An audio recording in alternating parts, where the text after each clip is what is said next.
नमस्कार, आप देख रहे हैं सुदर्शन न्यूज। मैं हूं आपके साथ शिवम दत्त मेहता।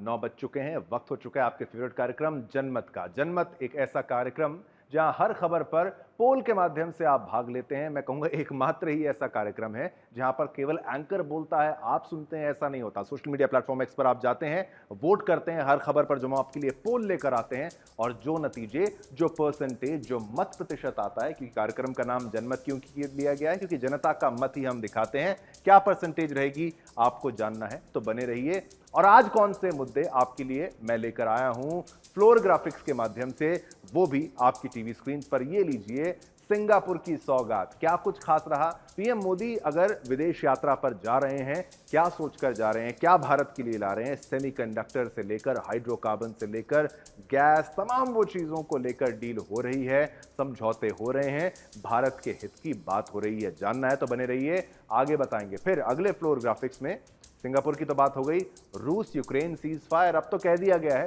पहले तो केवल बोला जाता था कि ऐसी संभावना है, लेकिन अब पुतिन की तरफ से भी कहा जा रहा है अगर भारत मध्यस्थता करता है, भारत चाहता है युद्ध रुक जाए, तो भारत की जो बात है वो हम मान लेंगे। तो रूस यूक्रेन सीज फायर में भारत की अगर अहम भूमिका हो गई तो सोचिए कितनी जिंदगियां बचेंगी, कितने लोगों के जीवन में एक अच्छा समय आएगा, रूस यूक्रेन दोनों के लिए। फिर आगे बढ़ेंगे और जागो हिंदू कांग्रेस, ये ऐसा हम क्यों कह रहे हैं? जो शिमला का मामला है, हिमाचल प्रदेश का मामला है, जहां पर अवैध मस्जिद को लेकर कांग्रेसी नेता के द्वारा आवाज उठाई गई है, जो कि सत्य की बात उनके द्वारा कही गई है। हम आशा करते हैं कि कांग्रेस का हर नेता उसी तर्ज पर अपनी बात बेबाकी से रखेगा, सत्य के साथ लड़ेगा और हिंदू है तो खुद को हिंदू साबित करके ये बात सामने रखे। और साबित भी क्या करना है, सत्य के साथ रहेंगे तो आप एक अच्छे हिंदू तो है ही हैं। फिर आगे बढ़ेंगे अगले फ्लोर ग्राफिक्स पे। ये जी हां, तारीख पर तारीख, कितनी तारीख, लेकिन अब ऐसा लगता है कि शायद अरविंद केजरीवाल के लिए कोई अच्छी खबर जो है वो आ सकती है, कोई अच्छी सूचना, कोई ऐसा खबर उनको मिल जाए। क्या बेल हो जाएगी, क्या जमानत हो जाएगी? जानना है तो हमारे विश्लेषण को आपको देखना है। कुछ ही पलों में वहां तक भी पहुंच जाएंगे। और आगे हैप्पी टीचर्स डे, आप सब कहते हैं एक दूसरे को, शिक्षक दिवस आज है, महत्वपूर्ण है, लेकिन शिक्षक कितने मजबूर हैं? जो आपकी जिंदगी बनाते हैं, हमारी जिंदगी बनाते हैं, आपको पढ़ाते हैं, आपके बच्चों को पढ़ाते हैं, राष्ट्र निर्माण में एक महत्वपूर्ण भूमिका, एक महत्वपूर्ण नहीं, सबसे महत्वपूर्ण भूमिका किसी की है तो वो आपके टीचर्स की है, वो आपके शिक्षकों की है। लेकिन वो कितने मजबूर हैं, क्या सैलरी मिलती है इनको, ये भी आपको जानना है। विश्लेषण हमने किया है, टीचर्स के लिए स्पेशल, शिक्षकों के लिए स्पेशल, आपके लिए आज का कार्यक्रम। चलिए शुरुआत करते हैं पहली खबर से। प्रधानमंत्री नरेंद्र मोदी सिंगापुर के दौरे पर हैं। अपने दौरे के दूसरे दिन प्रधानमंत्री नरेंद्र मोदी सिंगापुर की संसद गए, जहां उनका औपचारिक स्वागत किया गया। बाद में पीएम मोदी और सिंगापुर के प्रधानमंत्री लॉरेंस वोंग के बीच प्रतिनिधि स्तर की बैठक हुई। इस बैठक में दोनों देशों के बीच 4 अहम समझौते हुए। इन समझौतों में से दोनों देशों के बीच संबंध और मजबूत होंगे। भारत सिंगापुर में डिजिटल तकनीक, सेमीकंडक्टर, स्वास्थ्य और स्किल डेवलपमेंट के क्षेत्र में सहयोग बढ़ाने पर सहमति बनी है। भारत और सिंगापुर के बीच जो पहले समझौते हुए, उसके तहत भारत सरकार का इलेक्ट्रॉनिक्स और सूचना मंत्रालय और सिंगापुर का डिजिटल डेवलपमेंट मंत्रालय मिलकर डिजिटल तकनीक के क्षेत्र में सहयोग करेंगे। तो देखिए, भारत हर जगह अपने रिश्ते बेहतर कर रहा है। पीएम मोदी की अध्यक्षता, उनकी लीडरशिप में फायदा क्या हो रहा है इन यात्राओं में, वो आज हमको बता रहे हैं। इससे दोनों देशों के बीच डिजिटल तकनीक जैसे DPI, cyber security, 5G, emerging तकनीक जैसे सुपर कंप्यूटिंग, क्वांटम कंप्यूटिंग और आर्टिफिशियल इंटेलिजेंस, एआई की बात करते हैं ना, तो एआई में भारत भी बहुत आगे जा चुका है। सिंगापुर के साथ मिलकर काम किया जाएगा। ऐसे क्षेत्रों में सहयोग करने पर सहमति बन चुकी है। लेकिन इन सबके बीच पीएम मोदी ने यह भी कह दिया है कि हम भी भारत में कई सिंगापुर बनाना चाहते हैं। भारत की सोच बड़ी है, इसलिए मैं कहता हूं सोच बड़ी रखनी चाहिए। ऐसे में सवाल यह है कि जब भारत कहता है ऐसे सिंगापुर बहुत सारे बने, सवाल यह कि आखिर झुग्गियों में और गरीबी की जड़ों से सिंगापुर आखिर बाहर आया कैसे? सिंगापुर से अगर हमें कुछ सीखना है तो क्या सीखना है? आखिर गरीबी से बाहर, गरीबी की गर्त से बाहर सिंगापुर कैसे निकला और क्या सिंगापुर का इतिहास रहा? हमारी ये स्पेशल रिपोर्ट आपके लिए स्पेशल हमने बनाई है, ध्यान से देखिएगा। सिंगापुर के ली क्वान यू पहले प्रधानमंत्री बने। इस समय इकोनॉमी बर्बाद और ब्रिटेन ने काफी समय तक के लिए सिंगापुर को ट्रेड पोर्ट के रूप में इस्तेमाल किया। जब ब्रिटेन को फायदा मिलना बंद हो। पीएम मोदी की यात्रा से क्या फर्क पड़ता है, क्या असर होता है, और सिंगापुर के बारे में भी अब अपनी बड़ी स्क्रीन में, इंडस्ट्री की सबसे बड़ी स्क्रीन में से एक जो स्क्रीन है उसमें बड़ी स्क्रीन में आपको बताएंगे कि क्या कुछ खास है। चलिए, ये स्क्रीन के माध्यम से झुग्गियों से महल तक सिंगापुर कैसे पहुंचा। रणनीतिक स्थान सिंगापुर एक महत्वपूर्ण समुद्री मार्ग पर स्थित है। ध्यान से समझिए, ये हम सिंगापुर के बारे में आपको बता रहे हैं। सिंगापुर क्या खास है इसमें? रणनीतिक स्थान पूर्व और पश्चिम के बीच व्यापार के लिए सटीक है। ये व्यापार के लिए बहुत जाना जाता है। सिंगापुर एक अमीर देश के रूप में जाना जाता है। रणनीतिक स्थान पूर्व और पश्चिम के बीच व्यापार के लिए सटीक, यानी पूर्व से लेकर पश्चिम तक जहां भी व्यापार करना है, ये एक सटीक लोकेशन पे है। ने व्यापार अनुकूल और निवेश अनुकूल नीतियां बनाई है। ये काफी इन्वेस्टमेंट फ्रेंडली एक जगह है। यहां पर कोई पैसा लगाना चाहे तो उसके लिए इतनी दिक्कत नहीं है। विदेशी निवेश आकर्षित करने के लिए व्यापार में कम दरें, यानी टैक्सेशन, जो टैक्सेस कम रखी हैं, और सरल नियम बनाए गए हैं। तो आपको इतनी कंफ्यूजन नहीं होगी अगर आपको व्यापार करना है सिंगापुर के साथ। पेपर वर्क ज्यादा नहीं है। सिंगापुर ने अपने नागरिकों की शिक्षा और तकनीकी कौशल में भारी निवेश किया है। इन्वेस्टमेंट किया है लोगों पर, उनकी शिक्षा पर और तकनीकी कौशल पर, जिससे फायदा मिले। उच्च शिक्षा और तकनीकी प्रशिक्षण के माध्यम से एक कुशल श्रम शक्ति तैयार करने में सक्षम रहा है सिंगापुर। मलेशिया, सिंगापुर की सरकार ने भ्रष्टाचार से मुक्त और पारदर्शी शासन प्रणाली बनाई है। अगर भ्रष्टाचार रहेगा तो ईज ऑफ डूइंग बिजनेस नहीं होगा। भारत भी इसी रास्ते पर, इसी पथ पर आगे बढ़ रहा है। सख्त कानून व्यवस्था है वहां पर, और प्रभावी नीतियों के कारण देश तेजी से विकसित हो रहा है, आगे बढ़ रहा है, डेवलप हो रहा है। मल्टीनेशनल कंपनियों का आकर्षण है ये। मजबूत बुनियादी संरचना, आपका इंफ्रास्ट्रक्चर अगर मजबूत होता है ना, तो आपको निवेश मिलता है। निवेश सुरक्षा दे रहा है, और व्यापारिक अफसरों ने मल्टीनेशनल कंपनियों यानी एमएनसीज को आकर्षित यहां पर किया है। क्या खास है यहां पर, ये आपको बता रहे हैं। ऐसे ही नहीं, झुग्गियों से महल तक पहुंच गया है। इससे देश में रोजगार के अवसर बढ़े हैं और आर्थिक प्रगति हुई है। जब कहीं पर रोजगार बढ़ता है तो देश विदेश के लोग वहां पर आते हैं, इन्वेस्टमेंट होती है, इसीलिए एक हब बन चुका है सिंगापुर। सिंगापुर ने अपने बंदरगाहों, यानी कि जहां से जो जहाज चलते हैं पानी के, हवाई अड्डों, एयरपोर्ट्स की बात कर रहे हैं, और सड़क नेटवर्क को अत्यधिक विकसित किया है। अगर आपका ट्रांसपोर्ट अच्छा है ना, तो आप जो माल बना रहे हैं, माल को बनाने से लेकर कच्चा माल लाने तक सब चीजें आपकी बेहतर ढंग से हो सकती है। अंतर्राष्ट्रीय व्यापार के लिए केंद्र स्थान बन चुका है। ये आधारभूत संरचना है, इंफ्रास्ट्रक्चर इतना बेहतर है। विविधीकरण, वित्तीय सेवाओं, तकनीकी उद्योग, विनिर्माण और पर्यटन में विकास किया है। पर्यटन के लिए भी सिंगापुर बहुत फेमस है, और वित्तीय सेवाओं के लिए, तकनीकी उद्योग के लिए, टेक्नोलॉजी क्षेत्र जहां पर हम इस वक्त बात कर रहे हैं सिंगापुर से। वित्तीय सेवाओं, तकनीकी उद्योग, विनिर्माण, ये हमने आपको बता दिया। वित्तीय सेवाओं के बारे में बता दिया, तमाम चीजों के बारे में बताया क्या कुछ खास है सिंगापुर में। चलिए, बड़ी स्क्रीन से अब आते हैं वापस आपके पास, और इसी खबर पर हमने खबर बता दी, बात खत्म नहीं हो जाती। हमने आपसे सोशल मीडिया प्लेटफॉर्म एक्स पर पोल के माध्यम से जो प्रश्न पूछा है, वो भी आपकी टीवी स्क्रीन पर। तकनीकी क्षेत्र में विश्व में अपना लोहा मनवाएगा भारत क्या, ये हमने आपसे प्रश्न पूछा है, और 95% लोगों ने हाँ में जवाब दिया है, 5% लोगों ने ना में जवाब दिया है। बहुमत, प्रचंड बहुमत ये मानता है कि हाँ, तकनीक क्षेत्र में विश्व में अपना लोहा मनवाएगा भारत। चलिए आगे बढ़ते हैं। ये तो हमने सिंगापुर और प्रधानमंत्री नरेंद्र मोदी और क्या कुछ खास है, कैसे झुग्गियों से लेकर महल तक पहुंचा है सिंगापुर, ये आपको बताया। अब अगली खबर की बात करते हैं। ये भी अंतर्राष्ट्रीय जगत से जुड़ी है, लेकिन आपसे, हमसे और पीएम मोदी से जुड़ी बात है। भारतीय प्रधानमंत्री नरेंद्र मोदी ने हाल ही में रूस और यूक्रेन की यात्रा की, जहां उन्होंने रूस के राष्ट्रपति व्लादिमीर पुतिन से मुलाकात की। इस दौरान दोनों राष्ट्र प्रमुखों के बीच कई सारे मुद्दों पर गंभीर, सीरियस बातचीत हुई है। पीएम मोदी ने पिछले महीने पोलैंड और यूक्रेन की भी यात्रा की। पीएम मोदी का यूक्रेन के राष्ट्रपति वोलोडिमीर ज़ेलेंस्की ने बड़ी ही गर्मजोशी से स्वागत किया था। इससे पहले जुलाई माह में पीएम मोदी ने रूस का दौरा किया था, जिसके बाद ज़ेलेंस्की ने पीएम मोदी के यूक्रेन दौरे को लेकर उनका आभार जताया था। यूक्रेन रूस दौरे के दौरान पीएम मोदी ने दोनों देशों के बीच युद्ध को रोकने के लिए भारत की ओर से उन्हें शांति का संदेश दिया था। इस बीच रूस के राष्ट्रपति व्लादिमीर पुतिन ने रूस और यूक्रेन के बीच युद्ध को लेकर बड़ी बात कह दी है। पुतिन ने कहा है कि दुनिया के 3 देश ब्राजील, चीन और भारत ही शांति वार्ता के लिए मध्यस्थता की भूमिका निभा सकते हैं। भारत का नाम आ गया। पुतिन ने कहा कि युद्ध के पहले सप्ताह में इस्तांबुल में वार्ता के दौरान रूसी और यूक्रेनी वार्ताकारों के बीच हुआ एक प्रारंभिक समझौता जो कभी लागू नहीं हुआ, वह वार्ता के लिए आधार बन सकता है। शांति चाहते हैं पुतिन का यह बयान पीएम मोदी के रूस और यूक्रेन दौरे के बाद आया है। हाल ही में यूक्रेन में पीएम मोदी के दौरे के दौरान जेलेंस्की ने यह तो साफ कर ही दिया था कि पीस समिट के लिए वे भारत को ही सर्वश्रेष्ठ मानते हैं। ऐसे में सवाल ये कि क्या पूरे विश्व पटल पर सिर्फ एकमात्र मोदी ही ऐसे हैं जो इन दोनों देशों के बीच जारी युद्ध को रुकवा सकते हैं? जानना है तो देखिए हमारी ये स्पेशल रिपोर्ट देखिए और हमने आपसे एक प्रश्न भी पूछा। प्रश्न ये कि क्या मोदी ही रुकवा सकते हैं युद्ध रूस यूक्रेन का? 91% लोगों ने कहा हां, 9% लोगों ने कहा ना। बहुमत, प्रचंड बहुमत ये मानता है सिर्फ मोदी ही रूस यूक्रेन का युद्ध रुकवा सकते हैं।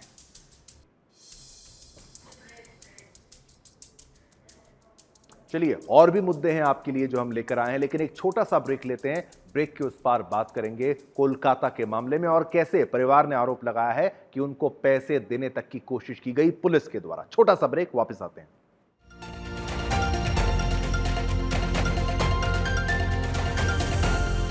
आपके फेवरेट कार्यक्रम जनमत में अब आगे बढ़ते हैं, अगली खबर का रुख करते हैं। बात करेंगे, जैसा कि मैंने ब्रेक से पहले कहा था, कोलकाता की। कोलकाता के आरजीकर अस्पताल में लेडी डॉक्टर के साथ रेप मामले को 1 महीना हो गया है, लेकिन जनता का गुस्सा कम नहीं हो रहा है। न्याय की आस में आज भी सैकड़ों जूनियर डॉक्टर्स अस्पताल के बाहर धरना दे रहे हैं। उनकी अपील पर बुधवार आधी रात लोगों ने अपने घरों की बत्तियां बुझा दी, एकदम लाइट्स ऑफ कर दी। राजभवन में भी सोचिए, कोलकाता के राजभवन में भी सन्नाटा पसर गया। सड़कों पर खामोशी नजर आई। बाद में स्टूडेंट्स ने जूनियर डॉक्टर की याद में मोमबत्तियां और दिए जलाए। पीड़िता की याद में सबने मौन रखा। इसी के साथ डॉक्टर बिटिया के माता पिता और परिवार के अन्य सदस्य भी इस विरोध प्रदर्शन में शामिल हुए। ट्रेनी डॉक्टर की माता ये सब देखकर भावुक हो गई। कहा कि आरजीकर अस्पताल में मेरी एक बेटी उसने छीनी है, लेकिन आज मुझे लाखों बेटे बेटियां मिल गई हैं। मुझे बहुत मजबूत बनाया है। मुझे इंसाफ चाहिए। जैसे मुझे हर दिन हर रात, थोड़ा भावुक कर देंगी ये लाइनें, जैसे मुझे हर दिन हर रात नींद नहीं आती। एक माँ को नींद नहीं आएगी, उसके बच्चे के साथ ऐसा होगा। जैसे मुझे हर रात नींद नहीं आती, मैं चाहती हूं कि दोषियों का भी यही हाल हो। ये माँ का क्रोध भी है और दर्द भी। जूनियर डॉक्टर्स की अपील पर राज्यपाल ने भी ब्लैकआउट के निर्देश दिए। राजभवन में रात 9 से 10 तक पूरी तरह ब्लैकआउट रहा। कैंडल जलाकर विरोध जताया गया। बीजेपी के नेता तिरंगा थामकर इस प्रोटेस्ट से जुड़े। बीजेपी प्रदेश अध्यक्ष सुकांत मजूमदार ने कहा, मुख्यमंत्री ममता बनर्जी आरोपियों को बचा रही हैं। कपिल सिब्बल को खड़ा किया जा रहा है ताकि आरोपी को बचाया जा सके। वो भी इस पूरे मामले में आरोपी हैं, उनकी भी जांच होनी चाहिए। वहीं दूसरी तरफ इस मामले में पीड़ित परिजनों ने गंभीर आरोप लगाकर एक बार फिर कोलकाता पुलिस पर सवाल खड़े कर दिए हैं।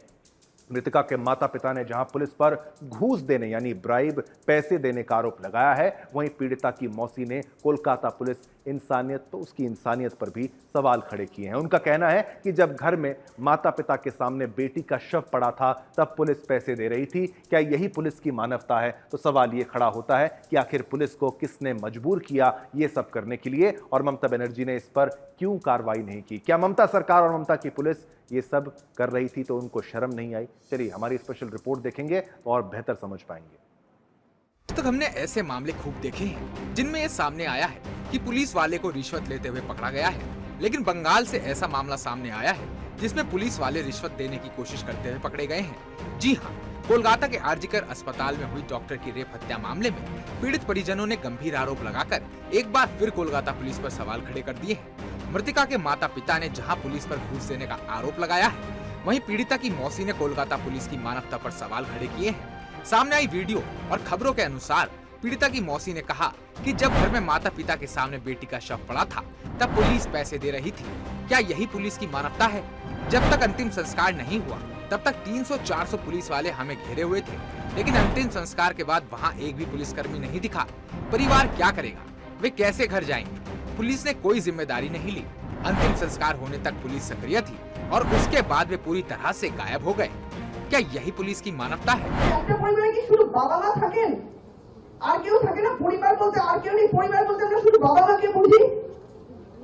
এই প্রশ্নের উত্তরগুলো কে দেবে আমাদেরকে? এই প্রশ্নের উত্তর চাই। আমাদের সঙ্গে চরম নিষ্ক্রিয়তা করা হয়েছে। চরম মানে পুলিশে যতক্ষণ পর্যন্ত না বডি দাহ হয়েছে ততক্ষণ পর্যন্ত 300-400 পুলিশ একেবারে ঘিরে রেখেছিল আমাদেরকে। যেই মুহূর্তে আমাদের মেয়ের বডি দাহ হয়ে গেল আর একটা পুলিশে কি করে পরিবার আসবে, কি করে কে আসবে, কারোর কোনো দরকার পড়েনি, কারোর কোনো জানার দরকার নেই। সেই মানুষগুলো যদি শ্মশানেও থেকে যেত তাহলে হয়তো থেকে যেত। এতটা সক্রিয় ছিল পুলিশ বডি নিয়ে যাওয়া পর্যন্ত। যখন দাহ হয়ে গেল তখন পুলিশ নিষ্ক্রিয় হয়ে গেল। ঘরে ঢুকে পুলিশ টাকা অফার করছে বাবা মাকে, যেখানে আমরা আমাদের মেয়ের বডি নিয়ে বসে রয়েছি ঘরে, পরিবারের প্রত্যেকটা লোক চোখের জলে তাকাতে পারছি না, তখন পুলিশ গিয়ে টাকা অফার করছে আমাদেরকে। এটা পুলিশের মানবিক মুখ। তারা আবার বলছেন যে আমরা সব ঠিক কাজ করেছি, আমরা সব দায়িত্ব পালন করেছি। এটাকে দায়িত্ব পালন বলে এটাকে? बता दें कि इससे पहले पीड़िता के माता पिता ने भी कोलकाता पुलिस की भूमिका पर कई सवाल उठाए थे। उन्होंने कहा था, पुलिस एकदम शुरुआत से ही केस को निपटाने का प्रयास कर रही है, हमें बॉडी को देखने की इजाजत भी नहीं दी थी। हमें उस समय भी थाने के बाहर इंतजार करना पड़ा जब शव को पोस्टमार्टम के लिए ले जाया जा रहा था। बाद में जब शव मिला तो एक वरिष्ठ पुलिस अधिकारी ने हमें पैसे देने की बात कही, जो हमने फौरन नकार दी। हमारी बेटी इस अस्पताल में खत्म हो गई। हम चाहते थे कि वह डॉक्टर बने, लेकिन आज हमारे पास हमारी बेटी नहीं, हमारे पास सिर्फ सवाल है।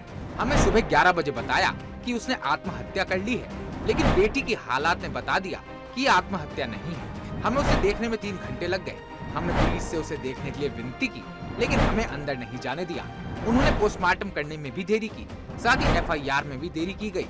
ऐसे न जाने कितने सवाल अपने जवाब का इंतजार कर रहे हैं और बेटी की आत्मा अपने साथ हुई बर्बरता के इंसाफ का इंतजार कर रही है। अब सवाल ये खड़ा होता है कि आखिर पुलिस को किसने मजबूर किया कि इस मामले को पैसे देकर दबाया जाए? क्या इसमें भी ममता की साजिश थी? और यदि ममता की साजिश नहीं थी तो ममता ने पुलिस प्रशासन पर अब तक कोई कार्रवाई क्यों नहीं की? Bureau report, Sudarshan news.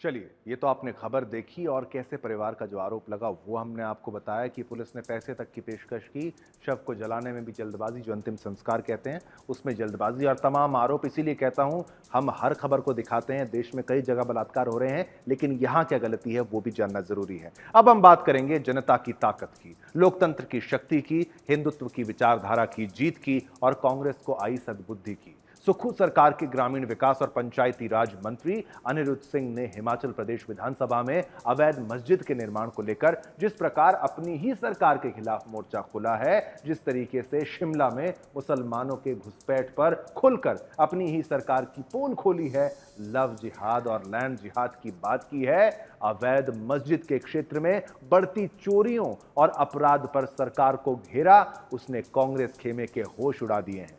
सदन के भीतर अनिरुद्ध सिंह बोल रहे थे और बीजेपी ताली बजाकर उनका उत्साहवर्धन कर रही थी। आपको याद दिला दूं कि चुनाव जीतने के बाद हिमाचल प्रदेश के मुख्यमंत्री सुखविंदर सिंह सुक्खू ने सबसे पहले प्रतिक्रिया देते हुए कहा था कि 97% हिंदू आबादी वाले हिमाचल में बीजेपी की हार हिंदुत्व की हार है। लेकिन आज जब सदन में अनिरुद्ध सिंह ने हिंदुत्व के लिए मस्जिद को गिराने की बात कही, लव जिहाद और घुसपैठियों के कारण हो रही समस्या की पहचान सार्वजनिक की, तब चुनावी राजनीति में बीजेपी की हार भले ही ना हुई हो, लेकिन हिंदुत्व की विचारधारा को हरा नहीं सकता कोई, इसे मिटा नहीं सकता। ये खबर हम आपको दिखाएंगे। तुष्टीकरण की राजनीति से कैसे बाहर आ रहे हैं कुछ लोग, ये भी आपको बताएंगे। लेकिन चलिए एक छोटा सा ब्रेक लेते हैं पहले।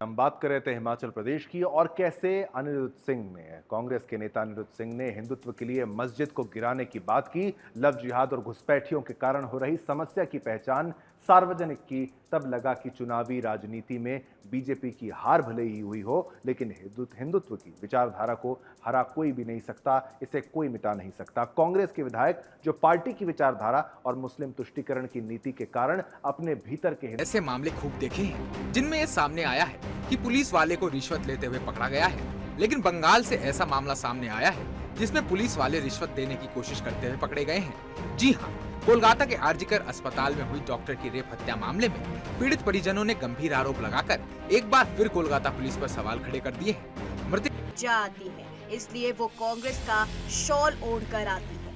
वहीं हिमाचल प्रदेश सरकार में मंत्री विक्रमादित्य सिंह ने ओवैसी के इस पोस्ट पर पलटवार करते हुए कहा कि हिमाचल में बेइंतहा मोहब्बत है और उनकी सरकार किसी भी तरीके की अवैध निर्माण को बर्दाश्त नहीं करेगी। हिमाचल प्रदेश की बात है। हिमाचल प्रदेश में मोहब्बत है, सभी के साथ मोहब्बत है और बेइंतहा मोहब्बत है। इस तरीके की अवैध निर्माण बर्दाश्त नहीं करेगी। जो ये केस निकल कर आया है एक मस्जिद का, उसमें ये मामला म्यूनिसिपल कॉरपोरेशन के तहत अधीन है।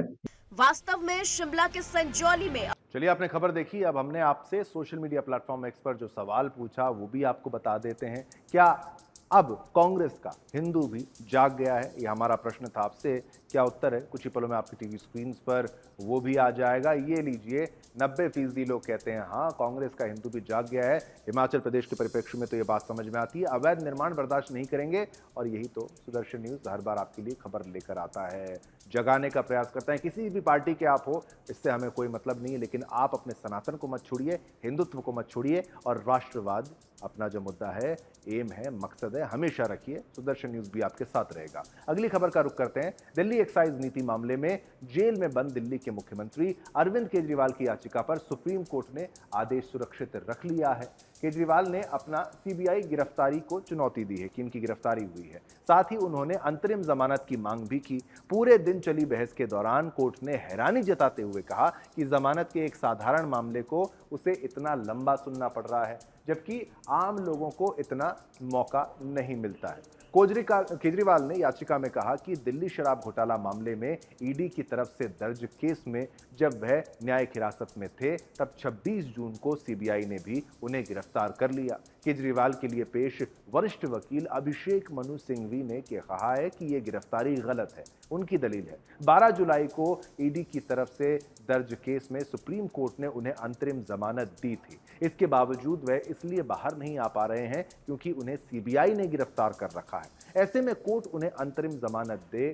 सीबीआई की ओर से पेश सॉलिसिटर जनरल एसवी राजू ने कहा कि सीएम अरविंद केजरीवाल की गिरफ्तारी में कोई भी कानूनी गलती नहीं है। गिरफ्तारी से पहले निचली अदालत के जज की अनुमति ली गई थी। लगभग 4 घंटे की बहस के बाद बेंच ने मामले में आदेश सुरक्षित रख लिया। जजों ने कहा है कि दोनों पक्ष शनिवार तक अपनी दलीलों पर लिखित नोट कोर्ट में जमा करवा सकते हैं। ऐसे में यह माना जा रहा है कि केजरीवाल की याचिका पर कोर्ट का फैसला जल्दी आ सकता है। इसी खबर पर हमने आपके लिए अपनी बड़ी स्क्रीन पर ग्राफिक्स के माध्यम से जो लिया है वो आपको बता देते हैं। सीएम केजरीवाल की दलील क्या है? ये एक अनोखा मामला है, यूनिक मामला है।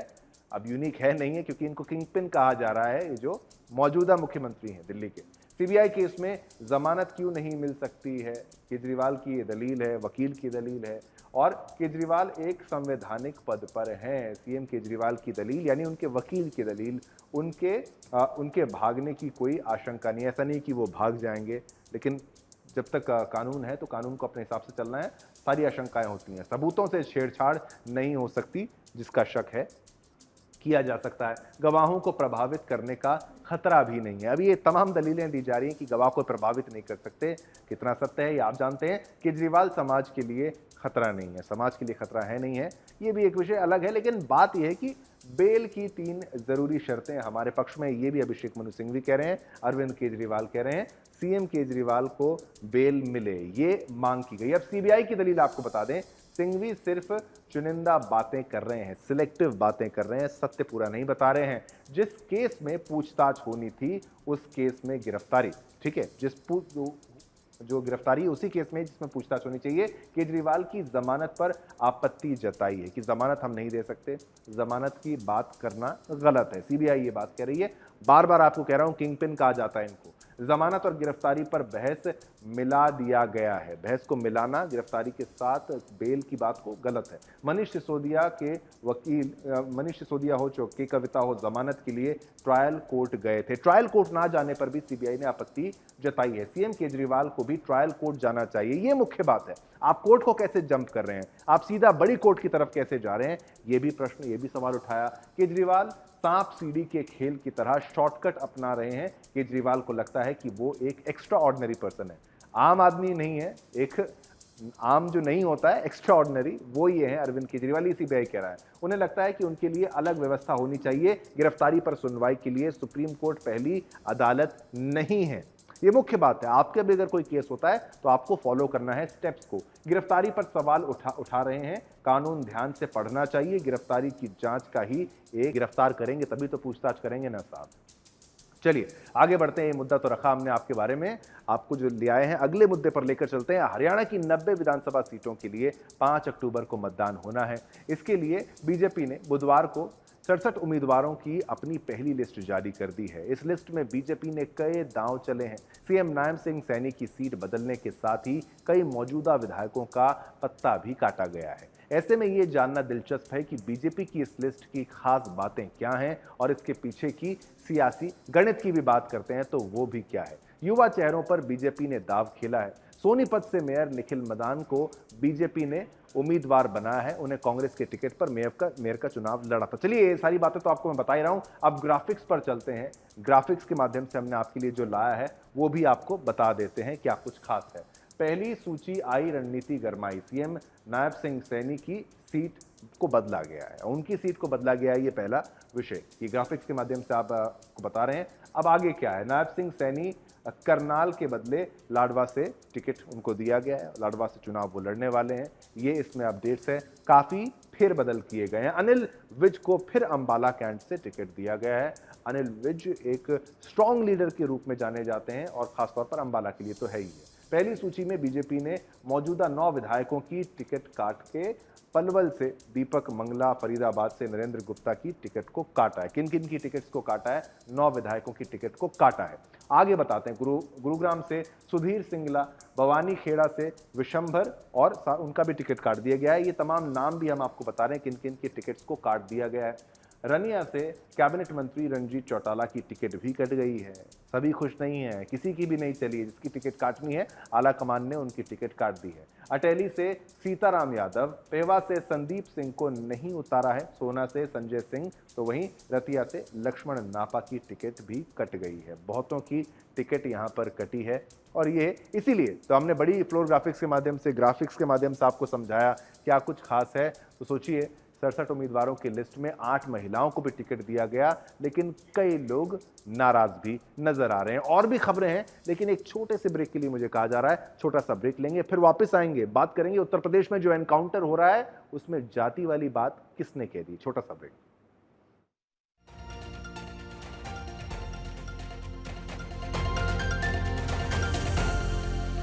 बात करेंगे उत्तर प्रदेश की एनकाउंटर की और कैसे अब वाद विवाद इस पर भी वार पलटवार चल रहा है, क्या बयानबाजी हो रही है। उत्तर प्रदेश की राजनीति में इन दिनों लगातार अखिलेश यादव और सीएम योगी के बीच जुबानी जंग देखी जा रही है। हाल ही में सुल्तानपुर में ज्वेलरी शॉप में दिन दहाड़े डकैती की घटना और उसके बाद पुलिस के एक्शन पर सियासत तेज है। लगातार लॉ एंड ऑर्डर को लेकर योगी सरकार को घेरने वाले सपा नेता अखिलेश यादव अब पुलिस की कार्रवाई पर सवाल उठा रहे हैं। डकैती के मामले में फरार चल रहे मुख्य आरोपी मंगेश यादव को एसटीएफ ने एनकाउंटर में मार गिराया है, जिसके बाद अखिलेश यादव को अब इसमें जात दिखाई दे रही है। यूपी सरकार पर आरोप लगाते हुए उन्होंने कहा कि फर्जी एनकाउंटर किया गया है और जात देखकर जान ली गई है। ये बहुत संगीन बात कह दी गई है, ऐसा नहीं कहना चाहिए। जाति के आरोप पर सीएम योगी ने अखिलेश यादव पर पलटवार किया है और कहा है ये सपा की संकीर्ण सोच दिखाती। क्या कुछ कहा है, एक स्पेशल रिपोर्ट देखेंगे, ज्यादा बेहतर समझेंगे। चलिए, ये जाति का जो सवाल है ये होना नहीं चाहिए, लेकिन इस पर जवाब आ गया है, ये महत्वपूर्ण था। ये भारत में हिंदू सनातन धर्म को जातियों में बांटने की जो प्रथा चल रही है, हम तो जो सुदर्शन न्यूज़ है वो तो इस बात को मानता नहीं। हिंदू हिंदू है, उसकी कोई जाति की बात कभी नहीं करनी चाहिए। अब अगली खबर का रुख करते हैं, महत्वपूर्ण है। भारत हर साल 5 सितंबर को डॉक्टर सर्वपल्ली राधाकृष्णन की जयंती के अवसर पर राष्ट्रीय शिक्षक दिवस यानी टीचर्स डे मनाता है। भारत के पहले उपराष्ट्रपति और दूसरे राष्ट्रपति को श्रद्धांजलि के रूप में देश इस दिन महान दार्शनिक, विद्वान और शिक्षाविद को याद करता है।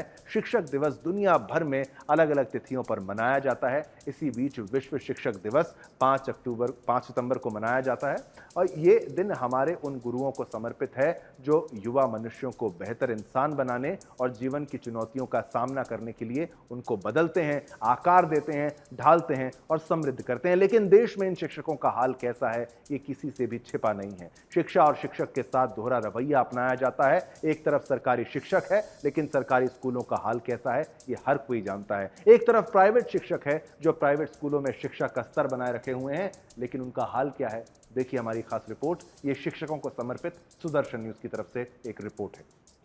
से ही पता चल रहा है कि सरकारी मतलब परमानेंट, प्राइवेट मतलब अनसिक्योर्ड जॉब। अब हम बताते हैं कि किस राज्य में कितनी है सरकारी टीचर्स की सैलरी। उत्तर प्रदेश में एक प्राइमरी टीचर की पे स्केल सैलरी 9,300 रुपए से लेकर 34,800 रुपए और ग्रेड पे 5,200 रुपए। वहीं अपर प्राइमरी टीचर का पे स्केल 9300 से लेकर 54,900 रुपए और ग्रेड पे 4600 रुपए। राजस्थान के टीचर को बेसिक पे 44,300 रुपए और ग्रेड पे 4800 रुपए मिलता है। साथ ही REET सैलरी ग्रेड के तहत बेसिक पे 37,800 रुपए और ग्रेड पे 4200 रुपए। मध्य प्रदेश में एक प्राथमिक टीचर की सैलरी मैट्रिक्स L6 25,300 से लेकर 80,500 रुपए मिलती है। इसके साथ ही हायर सेकेंडरी टीचर को L9 के हिसाब से 36,200 से लेकर 1,14,800 रुपए मिलता है।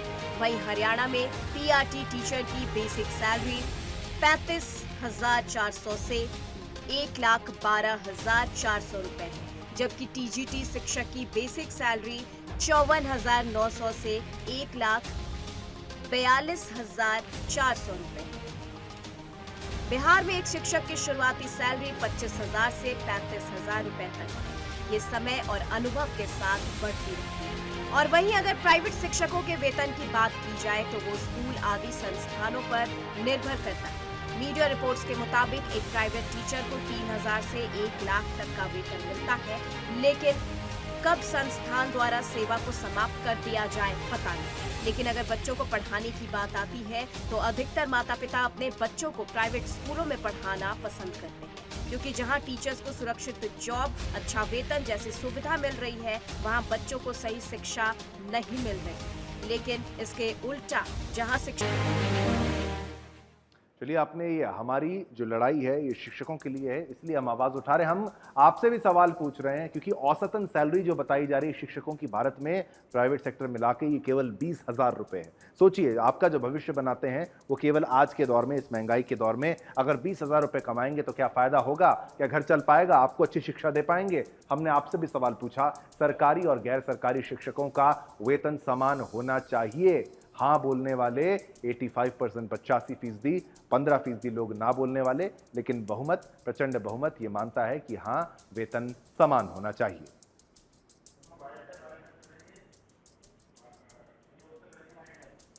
चलिए, इसी के साथ आज के कार्यक्रम यानी कि जनमत में इतना ही। मुझे यानी शिवम दत्त मेहता और मेरी पूरी टीम एडिटोरियल और प्रोडक्शन को आज्ञा दीजिए। हम सभी की तरफ से आप सभी को जय हिंद, जय भारत, जय हिंदुस्तान।